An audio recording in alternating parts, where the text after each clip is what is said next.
Labour बना के खटता खटता फट गाड़ी हो जाए छिनारो कहावा के गईलू जिंदगी भइला बाजियान हो हे बुजरो। अब इन टाइम बा सुधर जो।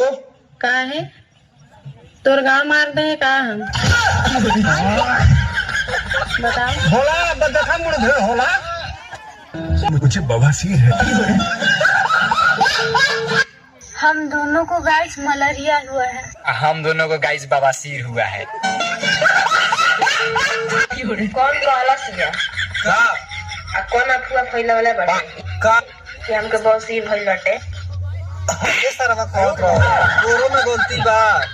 हम बार बार कहत नहीं कि संग मैदान करे मत जो तो हम जाई। सही है दोस्त के नाम पर कलंक बाड़ा से आज की बात ओकर संगे तू मत रही। आज तो बस हम तू संगे रहे थे ना। झूठे बदनाम कर तड़ सुरे कि बवासीर भइल बाटे।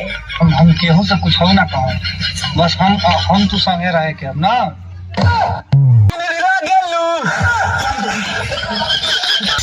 का रे भैया माल तगरी माँ की जो तो बहुत टंच पटोले बड़े रे बाकी वो छीनरी के गाड़े बहुत बड़ा बा।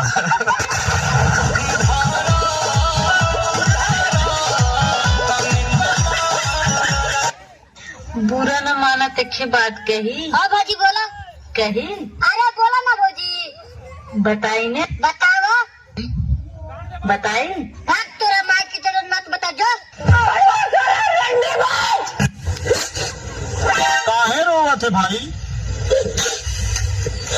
5 दिन तो और बचा सा दिया कर कट गया पूरा दिन आई हो कट जाई। 5 दिए का ऐसा बोलना कि 10 रुपया भोसड़ी तो दी। तेरी बहन ब्याह करवा का ना बस लेके छोड़ दे।